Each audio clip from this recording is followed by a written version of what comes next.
Okay, as I was saying, today we're finishing up Kierkegaard. We're going to briefly discuss some of the major world religions, kind of religious traditions, like I said, very briefly. And I'm hoping that we'll still have time to get into the essay by Bertrand Russell, right? So he's an atheist, and this essay that he writes, it's not a response to Kierkegaard, but you could read it as such, because he sort of says that religion is sort of a cop-out in a way, right? And that there's like a free man's worship, a more liberating way to live your life, right? To find meaning outside of religion. And so, again, he's obviously not responding to Kierkegaard. I think Russell probably did not respect Kierkegaard as a philosopher very much. He was a bit of an analytic philosopher, and I think Kierkegaard would probably be a little too poetic and a little weird and contradictory for him in general to respond to. But I was kind of going to get into this before I hit record, but this is why I set the camera. One of the reasons we're not spending a whole lot of time this semester on religion, the majority of the readings that we're going to do are, I guess you could argue, secular, or even you could say some anti-religious, sort of, especially this one, this sort of atheistic approach. One of the reasons for that, and maybe I'm misguided in this assumption, but most religions have the answer, right? Like, at least they purport to have the answer. So if you're a Christian, a Muslim, Jew, if you're a Hindu or Buddhist, you know the meaning of life. How do you know it? Well, because your religion tells it to you, right? There's each religion has a certain dogma, a certain belief system, a certain belief structure. And so, although I think it's obviously fruitful and interesting to spend time going over the religions and learning about them and learning the dogma, learning the structure, learning their philosophies and their teaching, I think in a way that's kind of antithetical to the point of this course. The course is the meaning of life, and if all these religions already have the answer, then we don't get to have any questioning. And so it's kind of like, what's good about the readings that I've selected is I think that they leave the question open. They leave it as an open question. And even the Kierkegaard one. I mean, obviously Kierkegaard seems to favor one approach to life over another, right? He seems to favor the religious approach. He thinks it's the most passionate. Having faith is the most passionate. It's fulfilling, your highest duty. You're sacrificing your best. But in other writings, he even admits, he says that there's really no way to know whether the religious life, the aesthetic life, or the ethical is better. There's no way to judge. You'd have to be able to step outside of life, kind of borrowing from Nietzsche, but Kierkegaard makes the same kind of point. You would have to sort of step outside of life to sort of judge it objectively, and all of us are living it. That kind of reminds me of the quote I think I gave you at the beginning of the semester from Kierkegaard. He says that life can only be understood backwards, but it has to be lived forwards, kind of thing. So there's no way to really justify it. So even though he says, well, I'm going with the religious life, he's going to admit there's no philosophical or scientific way to end the dispute. There's no way to resolve the question. There really isn't. I can appeal to you, and I can appeal to your senses. I can write this book about faith. I can make you think about it and think about your own life. But ultimately, there's really no, definitive answer. What we're dealing with is existence for Kierkegaard, and existence is never complete. You can devise a logical system, because logical systems, like a mathematical system, set theory or whatever, it's based on a set of axioms, and it's limited, right? You have a certain amount of axioms, a certain amount of rules, and the system is complete. But you can't do this with regards to life, because life is never complete. It's never finished. It's not like a movie where the credits roll and then you can analyze who the good people were, who the bad people were, whether the good guy got his, reward and the bad guy got his comeuppance and all that stuff. Life's not that way, right? It's very rare. Do you ever go to bed at night where everything's resolved? You go to bed and it's like the credits could just roll right now. No, there's always something coming up, right? And so there's really no way to justify or know objectively, right? We're immersed in it. How does Nietzsche put it? Nietzsche says that the value of life cannot be estimated, not by a living man because he's party to the dispute, not by a dead one for another reason. Because he's dead, right? Yeah, but it's like you can't do, because you're in it, you're immersed in it. So you're going to be sort of, so when you make a judgment about life, Nietzsche says it's not really, it doesn't say anything about life, it doesn't tell you anything about life, it tells you about you. Right? When you say life sucks, well, that means that you have a shitty attitude, right? Or maybe your life does suck, right? But that's not a judgment about life. One thing that I find troubling myself, and I think somebody was asking about this, it wasn't during the meeting, but somebody stayed on after the meeting. We kind of got a little bit of a discussion going. They were questioning, what's the deal with, the Christianity here? And so he's a Christian, but isn't this story also in Islam? If you're a Muslim, you might be familiar with the same story with Abraham, but instead of Abraham and Isaac, it's Ishmael. And I don't know if that really matters much. And this is one of my problems, I would say. I mentioned some of the other problems and my issues with Kierkegaard previously. There's another one of my problems with Kierkegaard is that he seems to insist upon Christianity as the religion par excellence, the best psychological remedy for despair. So remember, the problem for him is despair. All of us are in despair. What does that mean to be in despair? What's another way of putting it? What do we do when we're in despair for Kierkegaard? What does that mean? We're failing to do something. What do we fail to do? Yes, right. We're failing to be ourselves. Right? So failure to be yourself. So he thinks that Christianity is the one religion. He argues in other spots like Sickness Unto Death. He says, well, this is the one religion that will lead you out of despair, and it will allow you to be yourself. You will cease failing to be yourself. Why Christianity? Why not Islam? Why not Judaism, Buddhism? Why not one of the other major world religions? Well, you might say this is kind of loading the deck, but remember, he also says that despair and sin are the same, right? To sin means to be in despair, right? That's what sin is. So maybe this sort of explains why Christianity is the one. So what is, now we're going to kind of segue into sort of what I was talking about earlier. We're going to try to talk about, well, what is Christianity? And then we'll get to the other ones. Then we'll get to Judaism and Islam and Buddhism. What do Christians believe? I know there are different versions of Christianity in different denominations, but like, what do they all agree on? What do they basically all think? What's Christianity? Christ, okay? Who's Christ? What's the significance? What do they believe about this Jesus person? Son of God. So Jesus was the Son of God, and he is God. Yeah. And he died on the cross. Why? For our sins, to forgive us, right? So humanity is like in a state of sin, I guess, since the Garden of Eden, right? We're all in despair. And this is what Kierkegaard says. All of us do this. We all fail to be ourselves. We're all sinners. We're all unacceptable to ourselves. All of us, if we're honest. We're like, yeah, I'm kind of pathetic sometimes, right? Like I'm not perfect, right? I do crappy stuff. But he thinks Christianity teaches you to be able to accept your unacceptability because it teaches you forgiveness. It teaches you that, Christ died. He suffered the worst humility. He was shunned by his friends, by the country. He was executed. He was humiliated on the cross. This divine being, right? And this is another part. This is, I think, something that probably is offensive, I would guess, to most Christians. Another argument why he thinks Christianity is the best one is he thinks it's the most absurd. Because remember, he says faith has to be absurd and doesn't make any sense, right? Abraham had faith because he believed in the absurd. And so for him, he's like, there's no other religion that's as absurd as Christianity. And he's like, well, what's so absurd about it? Like, I think there's I can see where he's coming from. I've read that book several times, and there's some pretty weird stuff in there that's kind of absurd. But I've read the Buddhist scriptures. I've read the Hindus. There's some weird stuff in all of them. They're, talking animals and stuff, but Muhammad floating up in heaven. There's always weird stuff in these books. Why? But he thinks that Christianity, because it teaches of, and it's kind of appropriate you said this. Well, you didn't say, you said Son of God. That's not the weird part. The weird part is he was God. He was fully man and fully God. It's a contradiction. It's absurd. And he thinks there's no religion that's ever done that, right? That all other religions, God is separate from man. I don't think he's technically correct, though, because if you look at Hinduism, they have a long tradition of avatars, right? The idea, the Krishna.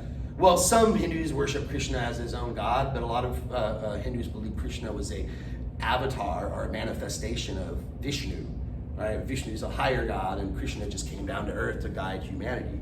So, but I guess to be fair, for Christianity, it's a little different because, again, Krishna is an incarnation of a particular God, whereas you've got in Christianity a monotheistic. There's this perfect, ultimate being, and he became a poor dude for a while.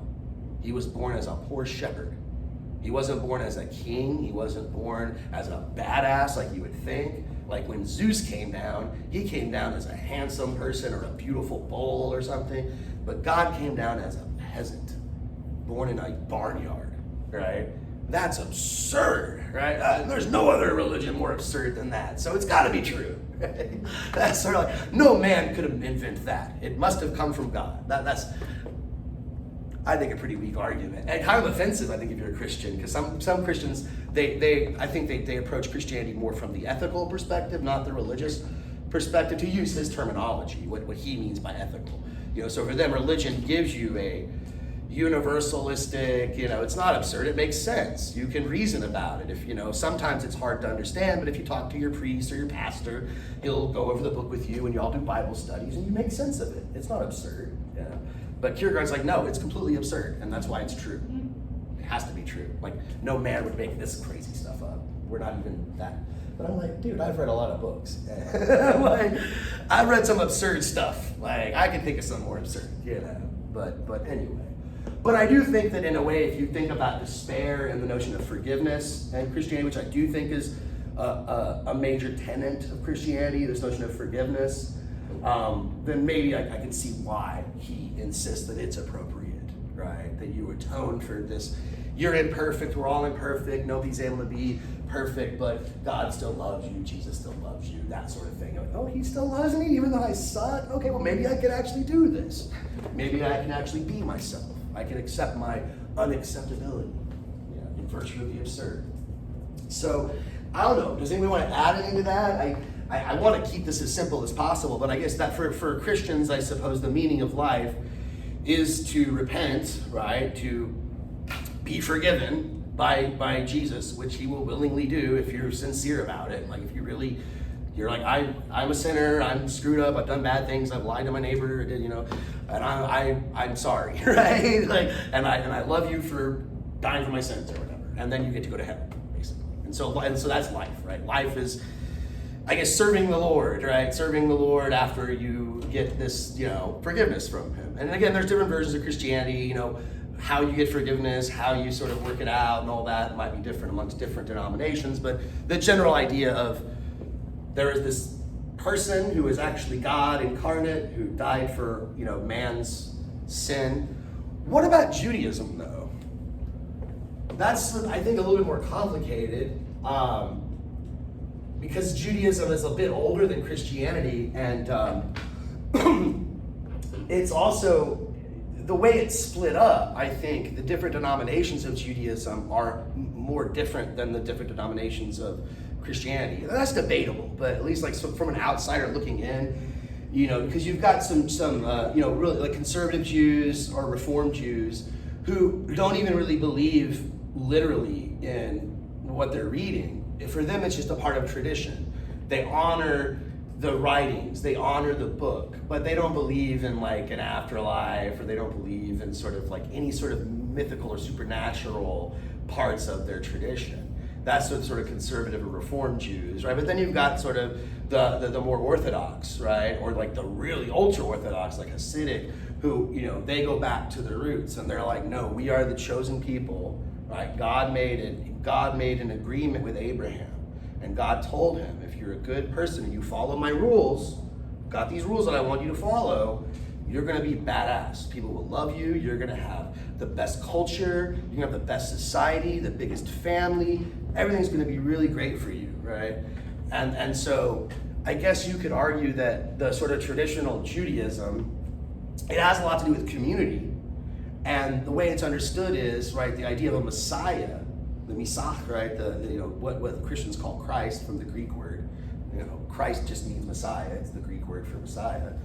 The Messiah is the anointed one, but for them it's not God coming to earth, right? It's just a descendant of David, who was apparently the greatest king of the ancient Jews, right? That he set up the kingdom of Israel, and through his rule and reign, there was such glory, it was such a beautiful place, And the Jews, through their history, they, there was sort of ups and downs, right? Starting with Adam and Eve, I guess, right? You had paradise. Adam and Eve, they ate the apple, they screwed up, they got banished. So there's this theme that recurs throughout the Torah, throughout the books of Moses and the Jewish tradition of exile and return, right? That the Jewish people, they fail to follow God's commandments, they don't follow the mitzvahs, they don't follow the rules, and God gets angry with them, so they get punished and they're dispersed, right? The Babylonians come in, the Greeks come in, the Romans come in, and they subjugate them, and they separate the kingdom, and it's all through corruption. The idea is, though, that eventually, for the Jewish tradition, if you believe sort of the spiritual idea, it's that there'll be a descendant of David who is a part of the line of David who will come and who will rule over Israel and reunite the kingdom. And then at the end of days, right, when everything sort of ends, Israel will be this perfect state, this perfect utopia, and all other nations will try to emulate it because it'll be so well organized and so perfectly done, and everything will work out because of this great ruler, right, this descendant of King David. Now, some Jews take this as a sort of, this is more like the Reform Jews or like the liberal Jews, they're the Jewish people like that, they're going to take this as, well, we have to be good and charitable, we have to help others. You saw a lot of, during the civil rights movement in the United States, there were a lot of Jewish people who would march with Martin Luther King, and they would offer their temples as sanctuary for civil rights workers and things like this. So they see this as like, well, this is symbolic. Israel is not a literal government or state. Israel is all the Jewish people together. It's a community of us together, right? No matter where we are geographically. But then, of course, there are the ones that are more the literalists that are like, what you call a Zionist. And they're like, no, the actual state of Israel right there on the map is our homeland. God promised it to us. It's ours. And we're going to rule over it with this, perfect state, right? And so we're working towards this perfect kind of utopia, I guess you could say. Now, I'm oversimplifying things, but that's sort of the idea. Is like, to be Jewish, to get your meaning out of life, is to be a good Jew. What is to be a good Jew? Be a good citizen, help your community, try to create, tikkun olam, I think is the term they use, that at the beginning, all of the unity and beauty was shattered. I guess Eden fell apart, and the Jewish people are trying to take the shattered pieces through their devotion, through being good people, and being good citizens of their community, to sort of bring all that together and create this utopic society, right? So that's an oversimplified version of Judaism. Okay, Islam. What about Islam?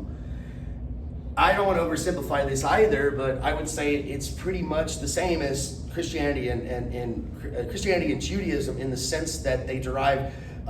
Islam derives much of its values and its understandings of history from the same stories, right? Stories going back to Abraham as the first patriarch, right? So the idea is that Abraham had two sons, right?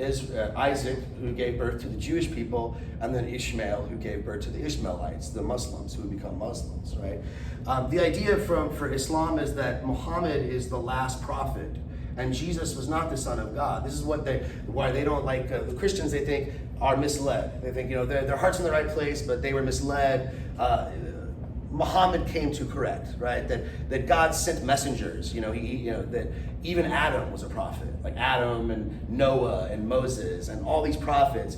But through history, God would send messengers, but their message would be corrupted from society, from the people in power. So Muhammad is understood as being the last one who gets the message right. And so he gets the real story from the Quran.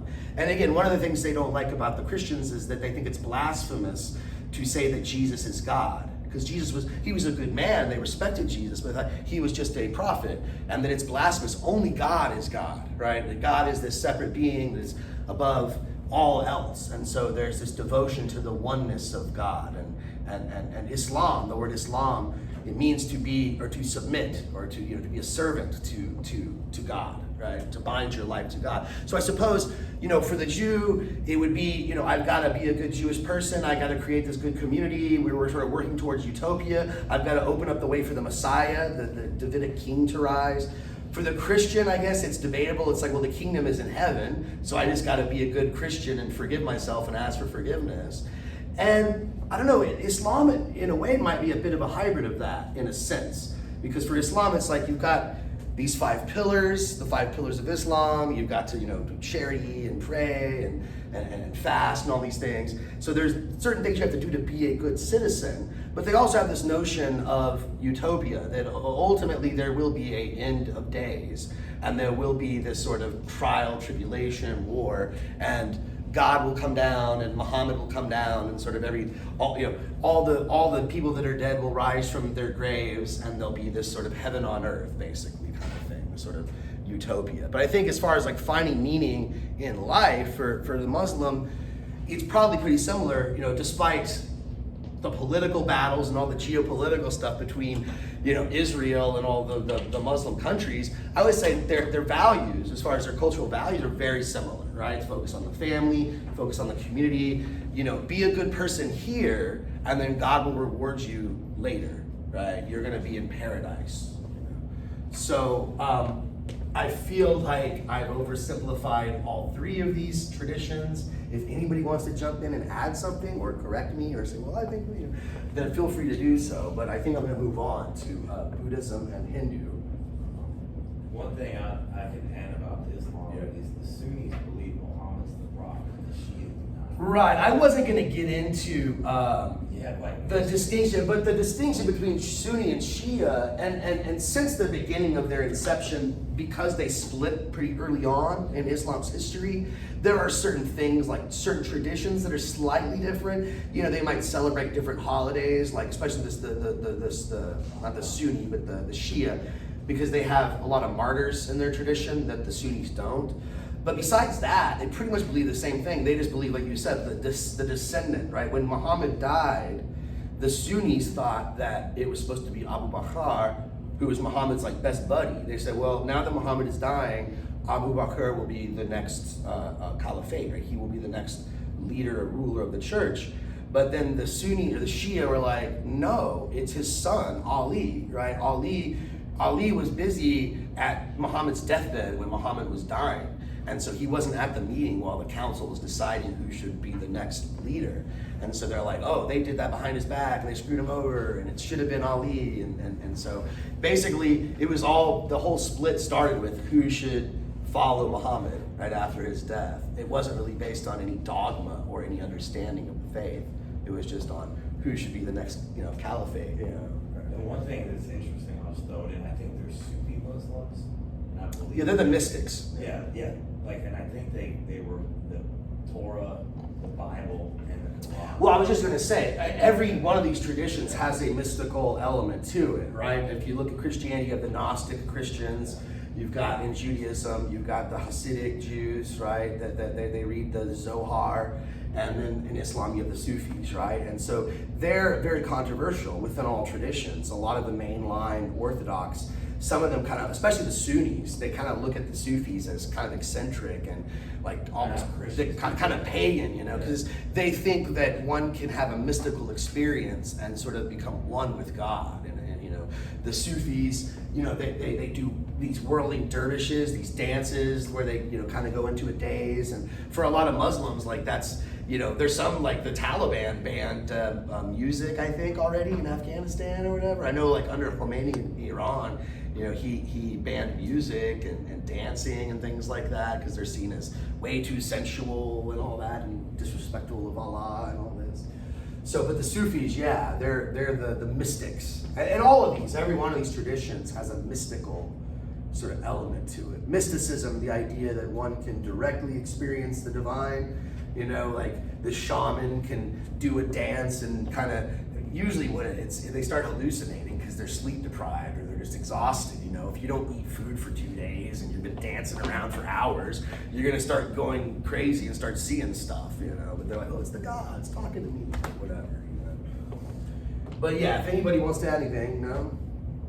All right, well, I'll be posting this on YouTube, so I'm sure somebody in the comments will be like, "That's completely right." We'll see what happens. Maybe I'll get demonetized or whatever, kicked off. But Buddhism, again, all of these they're so old, they've been around for so long that there's so many traditions within them. There are denominations, even in Buddhism. You've got the Mahayana, you've got the Vajrayana, and, the what is it? The great vehicle, the lesser vehicle, the diamond vehicle. You've got the Tibetan Buddhists and all that. They all base their religion, though, on the teachings of the Buddha, this actual man who lived around 400, 500 BC in northern India, kind of where the mountains, Nepal and India meet, close to the Himalayas.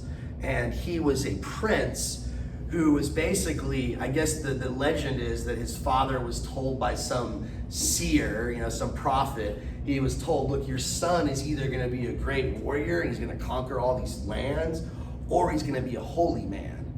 And he was like, screw that, I don't want him to be a holy man, I want him to be like a badass conqueror, So he had a plan. He said, I'm going to protect him from anything bad. I don't want him to see any suffering. So he basically spoiled the Buddha. His whole life he was surrounded by beautiful maidens. He never saw anybody who was old or sick or ugly. He was kept in the palace. He could never go to the first floor. Always had to stay on the second floor, and everything was like perfect. But one day he's like, this kind of sucks. I want to go out and I want to explore. And his dad's like, okay, sure. Well, give me a day to plan it. And his dad kind of tried to plan things so that he wouldn't see anything bad. But apparently the gods or the spirits intervened, and he saw the four sights. And for the first time in his life, he's going down the road, and his servant is on the chariot, and he's looking at people, and he starts to see, I think the first thing he sees is someone hungry, right? It's a poor person who's begging for food. And he says, what's wrong with that person? They look really decrepit. And he's like, well, they're really poor. They can't feed themselves, and they're kind of sick and all this.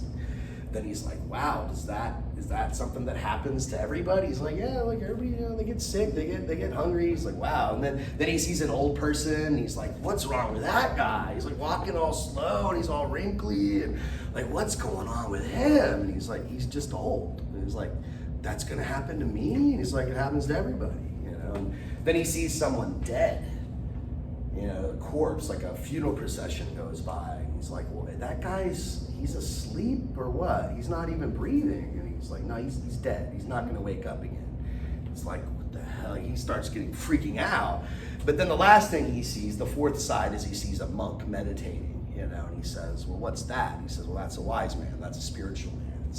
So then he has this great renunciation. He leaves his house, his wife, his kid, and he tries to deprive himself of all. He becomes like the ascetic, like no sensual pleasure. I'm just gonna, apparently according to legend, he could live off of one grain of rice and one drop of dew from the grass a day, And most people, they think of the Buddha, they think of this jolly fat statue at the Chinese restaurant, right? But this is, you actually go to a Buddhist temple, you'll see more images that are more accurate to the, he'll be thin or whatever, If he's having his ascetic phase, you can see his ribs and everything. But this didn't work, right? The Buddha figured out this was too harsh, right? Both lives, the life that was completely pleasurable and all about like fun, that wasn't satisfactory. But then if he deprived himself too much, that wasn't really good either. So he devised a middle way. And so, which to me is not much of a middle way, because it's still kind of ascetic.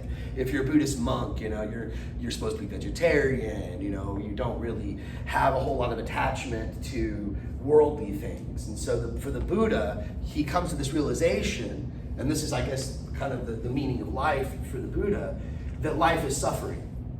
And really, life is suffering is a bad translation of that phrase. The word is dukkha, D-U-K-K-H-A, dukkha. It's a Pali term. Unsatisfactoriness or inconclusiveness, something like that is maybe even better, right? That life is unsatisfactory, right? No matter what, you get what you want, and then you're like kind of satisfied, but then it goes away.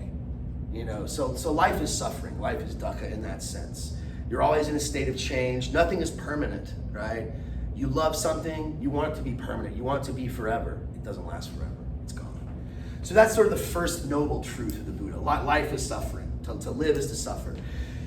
There's a way out of this suffering, he says, though. right? You can do this. And what is the way out? The way out is the middle way, right? The Buddhist way. And you have to detach yourself, right? It's learning to detach yourself from suffering.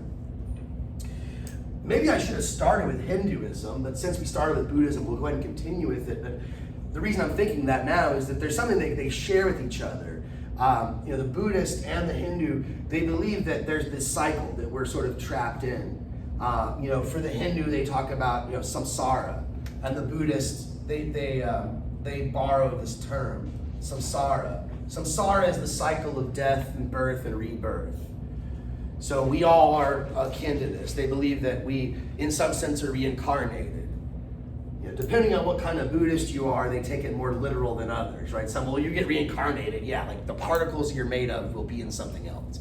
But something, oh no, you've got this thing that'll be in, you'll be another manifestation of you or something.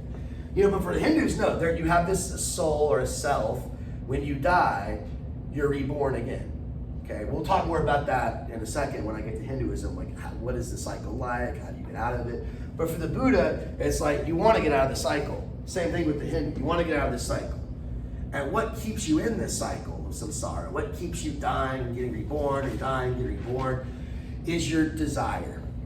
It's your desire. You grasp for permanence, you grasp for things, you want things. So the goal is to detach yourself from that desire, right? To lack desire, to achieve nirvana. What's nirvana? Someone knows, not the band. Isn't that like the heavenly state? Yeah, in a way to call it the heavenly state is somewhat misleading, because the way the Buddha puts it, it's not pleasurable, it's not painful either. It's a neutral state. It's a stateless state. It's the state of contentment might be better, but even that sounds a little too pleasurable. Like I'm content. It's almost like you're completely detached. You're not struggling. You're not attached to anything. So it's like it's sort of like even when you're having fun, that is a sort of dukkha, because it's sort of like even when you're having pleasure, that's an attachment. So pain and pleasure are both sort of You kind of want to be in this equilibrium, sort of Zen-like state, a stateless state, they call it. The Zen Buddhists talk about trying to achieve a state of nothingness, right? This emptiness. And I think there's a way that maybe I kind of misunderstand this, or maybe I misrepresent it, because it's not a nihilistic. I kind of think it is nihilistic, but the Buddhists won't defend themselves and say it's not nihilistic in the sense that there's no meaning, but it's just that you don't separate yourself from anything else. So often when you read a Buddhist scripture and they talk about trying to achieve nothing, the word nothing will be hyphenated.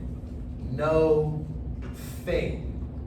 Because usually in our everyday dealings with our environment and with reality in the world, we often separate ourselves from everything else. I have this ego. I'm Travis, and I'm a teacher, and I've got to stand a certain way to look cool and wear the right shirt or whatever. I'm constantly taking stock of who I am and how I'm separate from all these other objects. But then there are moments when I lose myself. There's moments when maybe I'm really getting into the music, or I'm working out. I'm in the zone or whatever, right? Where I'm completely. There is no ego. I am my activity, right? There are no objects. There are no things separate from a subject. I'm the subject. Everything else is an object for me. So that's the kind of state of being that nirvana is supposed to be like. It's this state where one is completely detached, right? There's no more suffering. And you break that cycle of samsara, right? You get out of it. And now some Buddhists think that there are beings who can achieve this, but can kind of come back, right? They call these the bodhisattvas. So if you're a bodhisattva, you're an enlightened being. And the Mahayana Buddhists think that a bodhisattva is someone who they've taken the journey, they've made enlightenment, but they stop right at the precipice of nirvana, and they come back to try to save others. This sort of act of compassion. There's a metaphor of, the bodhisattva is like the person who's gotten out of the burning building. Right? Life is the burning building. Life is suffering. The bodhisattva has found the way out, but they still care and they can see the others and they try to go back in and help them out as well and that kind of thing. But there are others, like the more like the Theravada, the older form, the more I guess monastic version of the Buddhas. Like only certain people are Buddhas. You have to be reborn a certain amount of times, and there's like the chosen one, right? And you know them by certain signs. And you know, I think maybe the Tibetan Buddhists, they're kind of like that as well. They've got their Dalai Lama, and he's got his descendant and all that. But Mahayana, that's the greater vehicle, and that's more like we're all going to get enlightened if we sort of follow the right path. And there's even some devotional forms of Buddhism where they're like, well, no one can get enlightenment because the world's too screwed up. But there are these other people like Guan Yin and Amida Buddha and these other people from the past who have achieved enlightenment, and they're in this pure land now. So it's almost like a Christianity form of Buddhism. So you get devotional Buddhists, well, they'll go to temple, and all they do is, they do meditate, but that's not the big focus of their practice. They just chant. They'll chant the name of Guan Yin, or they'll chant the name of Amida in devotion. Like, thank you, Amida, you actually did get here, and when I die, I'll be reborn in this perfect land that's not all corrupt and screwed up like our culture is. And then I can get enlightenment too. But again, the main purpose, I guess, of life is to detach oneself, right? And to not be so attached. The laity, right, those that aren't monks, sometimes they can't do that in one lifetime. They gotta die and then be reborn as a monk or someone like that. There's a similar kind of process in Hinduism. The idea is that, yeah, you have a soul. You have a what they call an Atman. That's your true self, your permanent soul. Most of us, we have like a fake soul, I guess. This kind of reminds me a bit of Kierkegaard, failing to be yourself, right? Like we have like an ego, a fake self, but that's sort of the temporal. That's our life. But the true self is this eternal self that is ultimately one with God. A lot of Hindus get angry, like when I used to teach intro to world religion pretty regularly. It's been years since I taught it. But I remember sometimes we do field trips and we'd go to like some Hindu temples sometimes. And often Hindus, you find they'll get really offended when you refer to Hinduism as polytheistic. They're like, we're not polytheists. And you're like, but look, you've got like 50 million gods. Yeah, you got Vishnu and Shiva, like more gods than I can think. But for them, all of these are just incarnations of the one ultimate Brahma, right? The one ultimate God. They're all just different forms or messengers, almost like angels in Christianity. These sort of middle figures. So when we discover our true self and what we truly are, our Atman, ultimately, we're one with God. We are all one. None of us are really separate from each other. That's an illusion. That's an illusion that sort of our life sort of puts us in. So the goal of life is to sort of break samsara. You want to get out of that. And so find your true self and become one with God. How do you do this? Well, Hindu is a pretty old tradition, and it's from a huge continent. I mean, India is huge. You got billions of people there. And so there's different forms of it. But modern day Hindu, typically, at least from an outsider's perspective, they have a notion of the caste system. Some of you might be familiar with this. This is something that's more controversial, I would say, at least to people over here in the West. We don't like to hear about the caste system, even though I think we have one here. We just don't talk about it. It's just not as obvious. But they're very. What's a caste system? What's caste? You can't come out of your class like you're born into it. Right. So there are these social classes that are all people are sort of put into. You've got the top, the priestly, the Brahmin caste are the highest. That's the head of Purusha, the ultimate deity of the universe, the cosmic being. The shoulders and the arms are the Kshatriya, the warrior caste, And then you've got the legs and the Vaishnava, I can't remember the last two. I know the Shudra and the feet, but the third one I always forget. You got the merchants and then the servants, right? And the thing is, though, you can't get out of that caste, as you put it. You're not supposed to marry or intermarry amongst caste. That's kind of seen as bad karma, that you'll be demoted, right? If you live a good life and you follow your duties, so each caste has duties specific to them. The servant class serves, right? The warrior class defends, the Brahmins are priests and spiritual, whatever.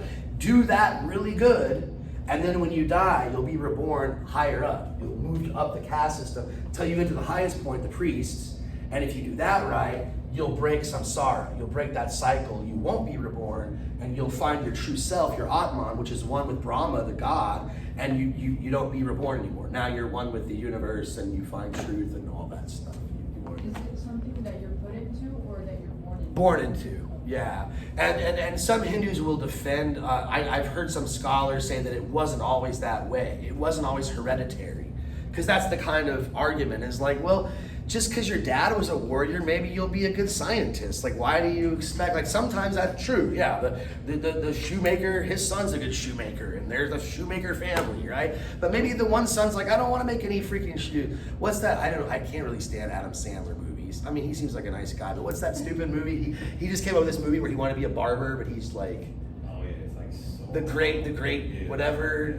Yeah, I forgot. Israeli. He's an Israeli commando. Like, he's a badass commando, but he doesn't like killing. He's like, I don't want to do this. Well, you're so good at it. And he's like, I want to be a barber, you know. I want to be a hairdresser, you know, whatever the heck, you know. So, but yeah, it is become sort of hereditary.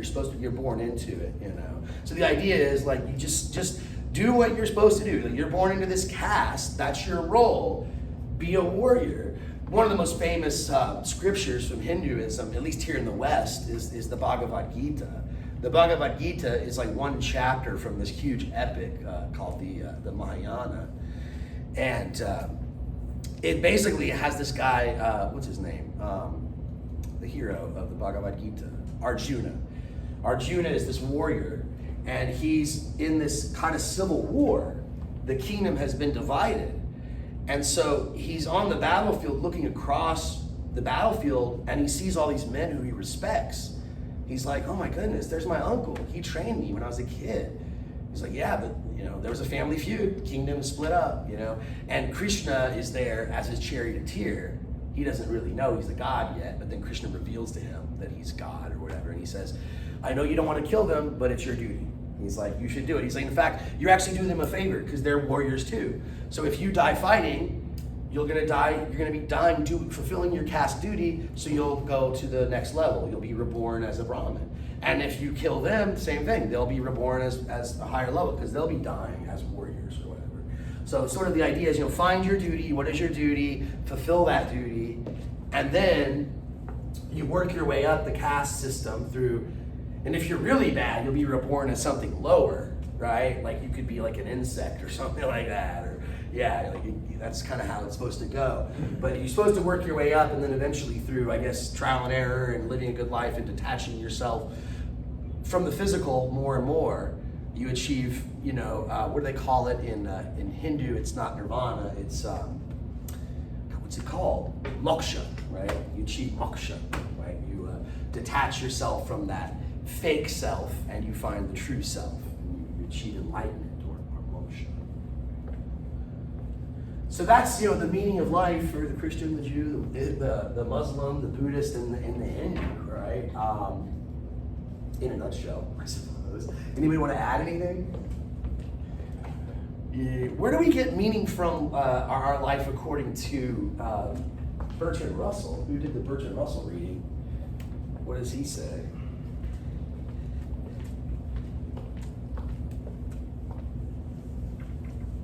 Well, he starts off with a pretty nihilistic tone. He quotes I don't think that's Goethe. I think he's using his own sort of poetic license to sort of paraphrase Goethe and the story of Faust, right? He talks about, Mephistopheles, right, the devil, said to Dr. Faustus. Does anybody know the story of Faust? It's more of a German legend. It's not that well known, I think, to most Americans. Who knows the story of Faust? No one knows Faust? So Faust was a scientist, I guess you would say. But this is an old story. It goes back to the 1500s, 1400s or something. So scientist in a very loose sense of that word, right? But he's a man of knowledge, let's just put it that way. And he wants to have knowledge of the secret arts, right? How do I turn straw into gold? I want to know everything. So he's in his lab, and doing his experiments, and he's kind of like lost all will to live. He's like, I've tried and I've tried, and I'm just not satisfied. And Satan shows up. He's like, yeah, it's perfect timing for me to come and jump in and, buy your freaking soul from you. He says, look, man, I'm going to give you everything you want. Just when you die, your soul's mine. And he's like, all right, cool. So that from time to time, you'll hear the term Faustian bargain. That's become a kind of a popular expression, that you made a Faustian bargain with someone. Because, you made a deal. People have been saying that about China. I got in a big debate with NAFTA with somebody. They were like, NAFTA was between the United States and Canada and Mexico. It had nothing to do with China. I was like, because of NAFTA, China was able to import stuff through Mexico. Like, it was all like, that's where the meaning. But anyways, I digress. Faustian bargain sort of means like, look, yeah, you made a deal and you got something out of it, but you sold your soul for it, kind of thing, right? You lost your soul in the bargain. Because what happens in the story of Faust, Satan gives him everything he wants. He's able to he basically ends up breaking this beautiful woman's heart or something like that in the first part of Faust. And in the second part of Goethe's Faust, once he's broken this woman's heart and kind of like become this maniacal, almost demonic person, he just goes around ruling the world and learns how to become the king and getting all these riches. And then he has conversations with every philosopher and every scientist throughout history, all the Greek philosophers and all, he's great. And at the end of it, he's just not satisfied, right? He's just sort of still feels empty and that kind of thing. So this opening passage, he doesn't credit anybody. So I was like, is this Goethe? I don't think this is Goethe, because Goethe, he's a German poet, writer. His version of Faust is probably the most famous. It's not the earliest one. I'm having trouble finding the page where this starts. What page number is it on? Free Man's Worship.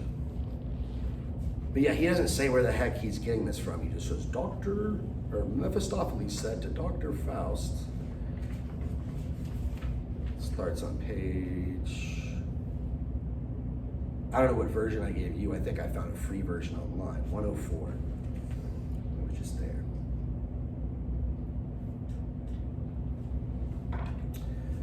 To Dr. Faustus in his study, Mephistopheles told the history of the creation, saying, the endless praises of the choirs of angels had begun to grow wearisome. For after all, did he not deserve their praise? Had he not given them endless joy? Would it not be more amusing to obtain undeserved praise, to be worshipped by beings whom he tortured? He smiled inwardly and resolved that the great drama should be performed. For countless ages, the hot nebula whirled aimlessly through space. At length, it began to take shape. The central mass threw off planets, the planets cooling, boiling seas and burning mountains, heaved and tossed. From black masses of cloud, hot sheets of rain deluged the barely solid crust.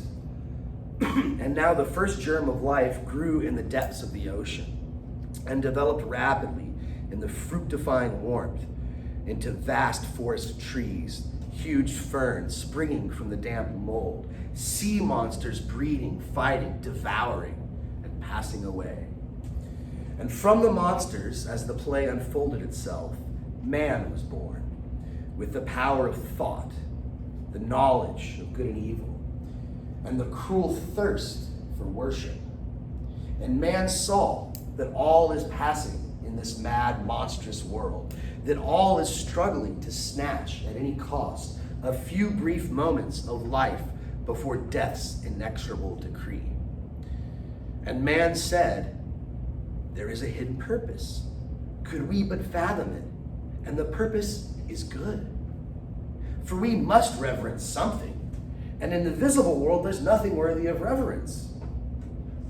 And man stood aside from the struggle, resolving that God intended harmony to come out of the chaos by human efforts. And when he followed the instincts which God had transmitted to him from his ancestry of beasts of prey, he called it sin and asked God to forgive him.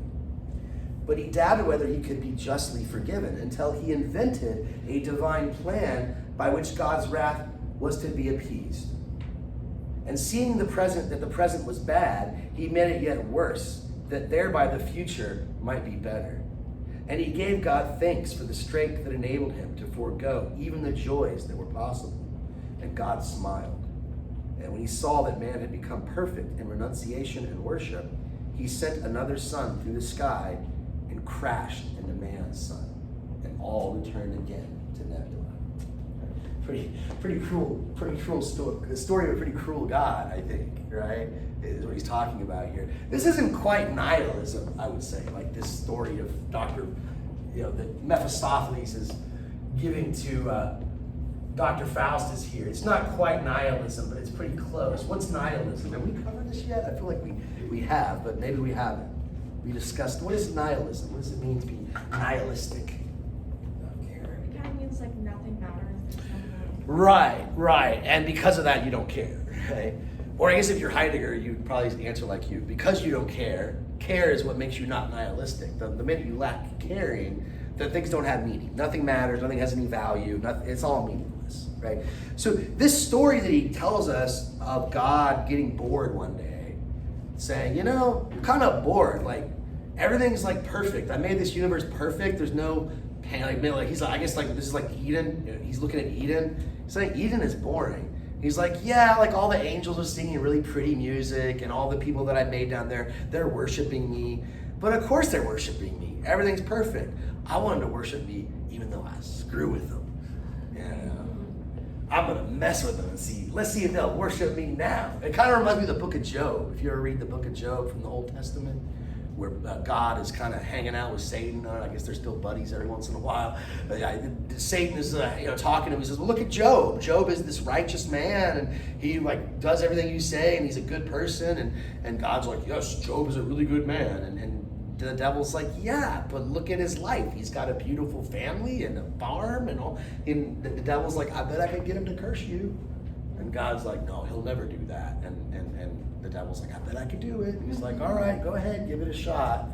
And he goes and really messes with Job, right? The devil, he goes and all his kids die. He starts getting sick. His crops fail, and Job is like, why? Why me, Lord? He never curses God, though, to his credit, I guess. He just wants to know why. He asked God to kill him a couple times. Just kill me, like I'm in pain, like he's got these sores.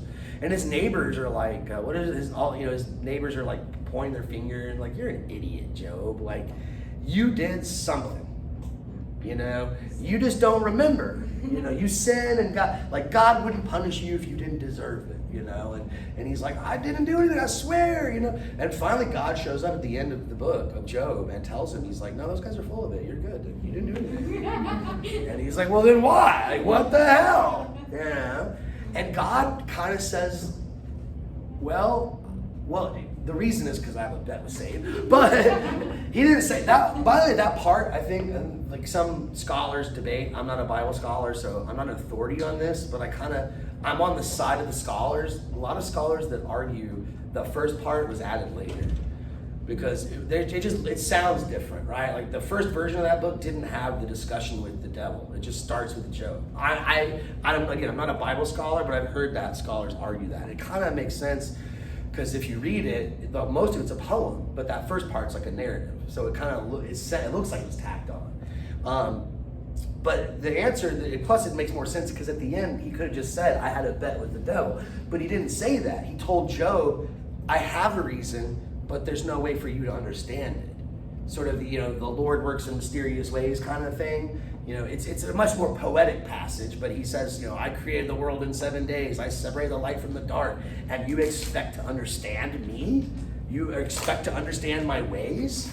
Just take it on faith, dude. It's basically, I've got God brain. You got human brain. These two things, I can't explain God ways to human, kind of condescending, I guess, sort of like I'm too smart God kind of situation. But I don't know. And if I was Job, I'd be like, can I have my wife and kids back? He gets new ones though, so it's all good, I guess, right?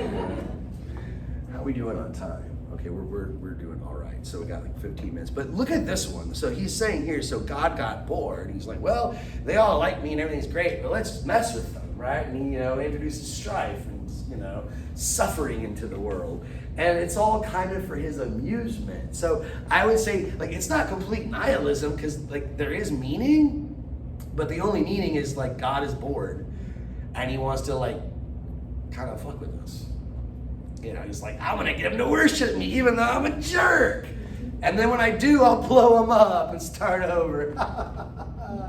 Like, dang. Like, if that was true, like, it probably would make me nihilistic, right? Like, well, maybe it's fun for God, but that kind of sucks for the rest of us. It's all just an amusement, So this is sort of like, I guess, the premise that he starts with, right? And he says, such an outline, but even more purposeless, more void of meaning, is the world which science presents for our belief.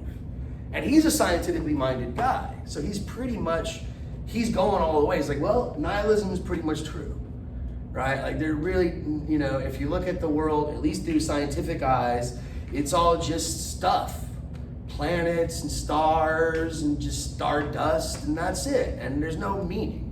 It's just there. Amid such a world, if anywhere, our ideals henceforward must find a home. So this is something interesting about the essay. It's quite different. I guess he wrote this earlier in his career. But there's a sort of idealism at play here. In fact, if you read the introduction, I skipped all that, but there's like a little introductory blurb. They actually refer to his philosophy here as a kind of Platonism. I think that's kind of misleading, but I can see why they say that, who the editor of this is. I can see why they say that. Who's familiar with Plato? Anybody taken like an intro to philosophy class, studied Plato? No? Well, so Plato has this idea, Plato is an idealist in a certain sense, okay? For Plato, he's going to argue that the universe, the world, everything that exists, is basically divided up into the physical and the non-physical. Right? You've got what he calls the visible realm, the world of change and becoming the physical world. But for Plato, there was also a higher realm, the world of forms. And for Plato, I don't want to get too much into his philosophy and his arguments. How does he defend this? But he believed that the world that we're in now, the physical world that we're immersed in when we're alive on this planet, is a reflection or a shadow of the perfect world. So there's a perfect ideal world. And all the objects that we see, like chairs, tables, shoes, houses, they're like somehow imperfect copies of the ideal of those things. So one example he gives in the Republic, he talks about how when a carpenter is building a table or a chair or a desk or whatever, they're guided by some ideal. They've got a perfect archetype in their head of what the table could perfectly look like. And that's what they're guided by, right? There's a proper way to make a table and an improper way. And the way I know the difference is there's an ideal. Are any tables perfect when I actually make a table? Are they perfect? No, usually there's some blemish or something, maybe they're too comfortable, they're not comfortable enough, the angle of the back is a little too upright or whatever. Even if, let's say, theoretically, hypothetically, I could make a perfect table. Would it always be perfect for eternity? No, because it's physical. So even if let's just say it were perfect, it will eventually deteriorate, change, it'll wear away or whatnot. But the ideas, what Plato called the forms, these are unchanging, these are eternal, and they're always there. So apparently there's a concept of table or concept of desk that is independent of all people and all humans. It doesn't exist anywhere physically. It's outside of time and space. And everything that's a desk, as he puts it, partakes in this deskness. All things that are beautiful partake in the beautiful, the ideal form of beauty. So everything you see in the world, when you see something beautiful, for Plato, you say, well, that's not technically correct. right? When you say something's beautiful, what you really mean is it resembles beauty. It's an imperfect copy of the beautiful itself. So I guess anytime I've got a crush on somebody, or I'm looking on Instagram feed at all the art and, beautiful works of art and hot chicks. Like when I see that, that's a vulgar, lower copy of beauty, right? Like beauty itself is something that's completely, this is where I'm like, I don't know what he's talking about. That beauty is not even physical. Like it doesn't have a hand, it's not in a physical thing. It's not in a body, in a hand, in a face or whatever. It's not beautiful. I was just covering this in my last class because we're covering the symposium. So it's kind of fresh on my mind, but he says, it's not beautiful from this angle, but ugly from that angle. It's like maybe something looks good from this way, but if you look down, you're like, this is a really nice looking desk, and then you look under, there's a bunch of dry up gum clots or whatever the heck, and it's beauty itself, the form of beauty, the idea of beauty is not like that. It's unchanging, right? I find this really hard to swallow, but it's more convincing, I think, when you look at mathematical examples and geometrical examples. It kind of makes sense, and you're kind of like, I kind of see where his intuition comes from, right? I think most of us, and maybe that's because we live in the world that we live in and the way we were raised and the way we interact with our world, maybe that's why we tend to think this way. But I think we tend to think the opposite of Plato. For me, this physical desk is a lot more real than the idea of a desk in my head, right? But for him, the idea is more real. The idea is what causes the thing. If I didn't have an idea of a desk, I would never make a desk. So the idea precedes it, and every desk that was made proceeded from that idea. And that idea doesn't go away, it stays there. It doesn't get old, doesn't fall apart, it's always the same. The idea of a circle, right? A circle is a circle is a circle. It's always 360 degrees. The relationship between the ratio and the circumference is always pi. These are facts, whether or not are there circles in the physical world? Are there actual perfect circles that exist in nature? No, it's impossible. Right? Go ask your geometry professor or your math professor if you don't believe me. It's impossible. What is a circle? A circle is a collection of points equally distant from some other point, from a center, right? Now, how thick is a point? Not thick at all. It has no extension, right? So how can it take up space if it's a concept? A circle is a concept. So you look at that lens on the projector there, it's like the circles up on the ceiling, whatever those metal things are supposed to be. It looks like a pretty good circle to me, but it's off slightly, right? So, don't you believe circles exist? Certainly you believe they exist. Well, where do they exist? If they don't exist in the world, well, they're forms. They're these Platonic ideas that don't change, right? So, Bertrand Russell is not a Platonist in that sense, right? I don't think that in this essay he's saying there are these eternal forms that are unchanging in Plato's heaven. That's we call that, Plato's heaven. Where it's not in time, not in space, just is. Beauty just is. The good just is. Circle, the idea of circle just is unchanging. I don't think Bertrand Russell is Platonist in that sense, but he is in the sense of he's got this sort of idealism operating here in this essay. Later in his career, though, he becomes more of a subjectivist, okay? So he doesn't believe in idealism. And what do I mean by idealism in Russell's sense? Put his name up here. Well, he seems to think, so we have this universe that doesn't give us any meaning. If we look at it scientifically and study it scientifically, it's kind of void of meaning. It's just a bunch of particles colliding. Where can we find meaning? Through our ideas, through envisioning a perfect world. The world that we're in is not perfect, but we can use our imagination and we can use our thought and rationality, reason, philosophy to envision a better world and envision a perfect world. And so trying to make the world ideal, that's where our meaning comes from. And so I think that's kind of the argument that's going on in this essay, is that, yes, ultimately nihilism is correct.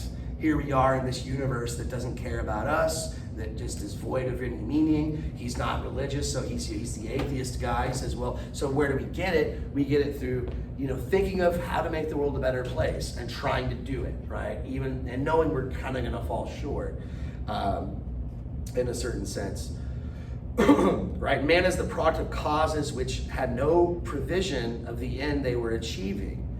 This is another sort of modern way of looking at things. The Greeks even thought that there's a sort of aim to the universe, right? Aristotle, there's a higher telos, a higher aim. All the processes in nature that we see around us are working towards a sort of completion, a sort of culmination. But when you get to the modern period, when you get to modern science and the modern scientific worldview, then the universe becomes without any purpose. Things just happen because they happen. This force happened to interact with this force and it created this valley or this mountain or this whatever. It just did. It wasn't trying to do that. For Aristotle, the early Greeks, they thought, look, the flower has this purpose in it. It wants to blossom. Its purpose is to bloom. The tree wants to, grow branches and to, grow leaves. And that's this sort of there's an innate purpose in every living thing. And it's all aiming towards that culmination. And if you step back and look at the whole universe, they all fit together. All these processes interlap and it's all working towards, for Aristotle, it's all working towards the perfection of God, the unmoved mover, the prime mover. But the common scientific worldview after Copernicus is there is no aim. And if there is, we can't know it. Only a God would know what the aim of things are. So we have to look at everything that happens as just happening. But this is another part of, I think, Russell's philosophy. At least this is his early stuff. Like I said, his later work is quite a bit different. He's more of a subjectivist and quite atheistic. But here he's saying it's not just the idealism that we have these ideas, but it's our capacity to come up with ideas, despite the fact that we are the sort of product of causes that are outside of our control. We still have this sort of freedom. That's why the name of the essay, I guess, is A Free Man's Worship, right? To be a free man is to sort of realize the darkness of the universe, that there's no purpose ultimately, and then to sort of like stand up to that and say, well, I'm gonna make it. I've got the freedom to create ideals to live up to, right? And that's the free man's worship in a nutshell. Before I let you go, I think try to let you go a little bit early, but what is subjectivism? I mentioned that in this essay, he's more of an idealist. This is his earlier work. And he's focused on this notion of freedom and the ability to create ideals. But before when he got older and when he started to get more famous, I guess, his morality, his ethics became more subjective. He was a subjectivist. What does that mean? You have any idea what could that mean? Subjectivist. Yeah. Like no eternal truth? Right. So he thinks when it comes to morality, when it comes to ethics, there's really no right answer. In this essay, he seems to he's pretty vague about it. In fact, you could argue this is a pretty weak essay philosophically because he just assumes, like, you all know what good is. Let's just think about good stuff and try to do it, So in a way, maybe the editors were kind of correct to call him a kind of a Platonist, He never lays out, here are the eternal ideals, but they're kind of implicitly, well, come on, just think of good stuff and let's do it. But later on, like you said, there are no eternal right or wrong. Like, so, he becomes a moral subjectivist, that morality is a matter of your own personal biases, your cultural biases, maybe what you've been taught by your family and that sort of thing. There's really no right answer. The way there's a right answer for a math problem, 2 + 2 is 4, it just is, right? But even murder, he says, right? It's only wrong because we detest it. We think it's bad and it's, but ultimately there's no right answer to that. But here, again, in this essay, he doesn't seem to be that extreme. He's like, no, there are ideals, although, like I said, he's kind of weak and not clear about what those ideals are. Maybe we can kind of parse through them. He does talk about tragedy a bit, so we'll get into that next time. So if you haven't yet, do the reading, finish the Bertrand Russell reading. We definitely probably won't get to it next class. Well, we might, I think, because this won't take us that long to get through Bertrand Russell. try to get started on the next reading, the Vonnegut, the Science of Titan. You know, I want to try to get through the first chapter by Monday, Monday next week. So I think next time we'll probably only have time to kind of get started on Vonnegut. So we'll probably just talk a little bit about the author, kind of the setting, the basic characters, and all that sort of stuff. But yeah, that's for next time. If you got here after I called roll, stick around. But otherwise, I guess I'll see